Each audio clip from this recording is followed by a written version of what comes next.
Beralih ke informasi lain, lebih dari 1.000 kasus kebakaran terjadi di DKI Jakarta sepanjang tahun 2020. Apa sebenarnya penyebab kebakaran begitu sering terjadi di ibu kota yang tak jarang juga menimbulkan korban jiwa? Berikut laporan khas Selamat Siang Indonesia.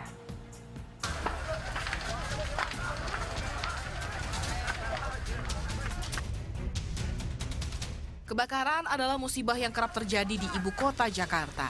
Tidak jarang, akibat permukiman yang padat, dalam satu kali kejadian puluhan hingga ratusan rumah warga habis dilalap si jago merah. Bahkan tidak hanya serta benda yang musnah, kebakaran juga sering memakan korban jiwa. Dinas Penanggulangan Kebakaran dan Penyelamatan Provinsi DKI Jakarta mencatat, hingga November 2020 saja sudah terjadi 1.088 kasus kebakaran. Itu artinya dalam satu hari sedikitnya ada 2 kali kasus kebakaran. Timnet pun menelusuri sebuah kawasan padat penduduk di Jakarta yang beberapa waktu lalu sempat mengalami musibah kebakaran. Ini Good People, salah satu perumahan warga di daerah Tambora yang terbakar kurang lebih 3 bulan yang lalu dan menghanguskan lebih dari 50 rumah. Kapan Pak ini dibangun? Baru sebulan yang lalu ini dibangun. Oh, total berapa rumah Pak yang terbakar? 105 kurang lebih ya. 105. Kalau kayak gini, biayanya dari pemerintah atau dari warga setempat urunan apa gimana Pak? Ya ngutang jual tanah di kampung. Saja nih Bapak. Bener, Bu. Beneran? Ya paling bantuan paling 1 juta, 2 juta, nggak sampai di atas 5 juta. Bantuan dari pemerintah? Ah ya, bantuan dari itu Basnas ya. Basnas 1 juta kalau saya dari wali kota. Berdasarkan investigasi petugas, penyebab utama kebakaran di Jakarta adalah korsleting atau hubungan pendek arus listrik, kompor yang meledak, puntung rokok, serta penyebab lainnya.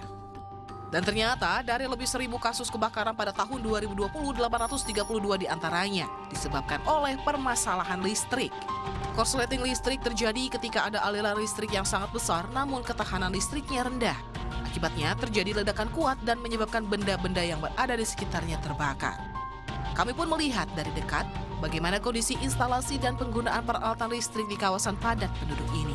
Kalau di sini kalau kipas angin tiap hari ya, dari pagi sampai mungkin sore dimatiin. Kalau TV ini sampai sore aja. Kebutuhan listriknya gimana Bu di sini Bu? Kalau listriknya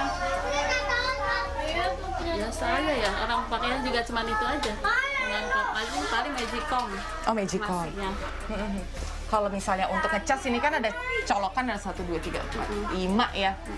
Itu kalau ngecas handphone gimana tuh Bu? Sekali itu gantian. Kan kalau siang kan pada kerja. Bu, di belakang RW 5 ya atau daerah, pokoknya masih daerah-daerah sini kan rentan tuh Bu, sering kebakaran. Ibu udah kekhawatiran nggak sih? Ada Jadi juga, ada juga. ceritain dong. Takut juga sih waktu di kebakaran di RW berapa 5 ya. Takut juga kayak begitu, langsung saya mati-matiin. Langsung mati-matiin. Tuh cabutin listriknya. Berarti nggak pernah ini bener-bener semuanya keisi? Nggak pernah sih, nggak pernah keisi semua. Cuma colokan ini nggak semua keisi. Nah ini apa nih Bu, colokan apa nih? Itu TV. Nggak dicabut Bu, kan lagi nggak nonton? Iya, tadi kan ada yang main. Oh, udah selesai. Berarti kalau udah selesai main dicabut gitu ya Bu ya? Sementara itu, menurut Humas Dinas Pemadam Kebakaran DKI Jakarta, penyebab terjadinya korsleting pada listrik bukan hanya karena kelalaian penggunaan listrik ataupun stop kontak, melainkan bisa juga terjadi akibat kesalahan saat pemasangan instalasi listrik dilakukan. Sedianya orang yang memasang instalasi listrik itu adalah orang yang memiliki sertifikat SLO, yaitu atau sertifikat layak operasi. Nah, atau juga paling tidak ya si petugasnya itu sebagai anggota dari AKLI atau Asosiasi Kontraktor Listrik Indonesia. Nah, kemudian juga yang disarankan lagi adalah masyarakat sangat tidak disarankan atau hindari untuk menumpuk colokan-colokan listrik ya pada suatu tempat atau suatu terminal. Nah, ini karena dapat mengakumulasikan panas yang akan mengakibatkan terjadinya korsleting listrik. Kebakaran adalah musibah yang tidak bisa diprediksi kapan terjadi. Meski demikian, kita tetap bisa melakukan berbagai antisipasi. Di antaranya dengan selalu menggunakan peralatan listrik yang sesuai standar dan tidak menumpu colokan atau stop kontak listrik. Selain itu, pemeriksaan berkala jaringan listrik di rumah oleh petugas yang ahli juga harus dilakukan. Angki Pasaribu, Anang Surya melaporkan.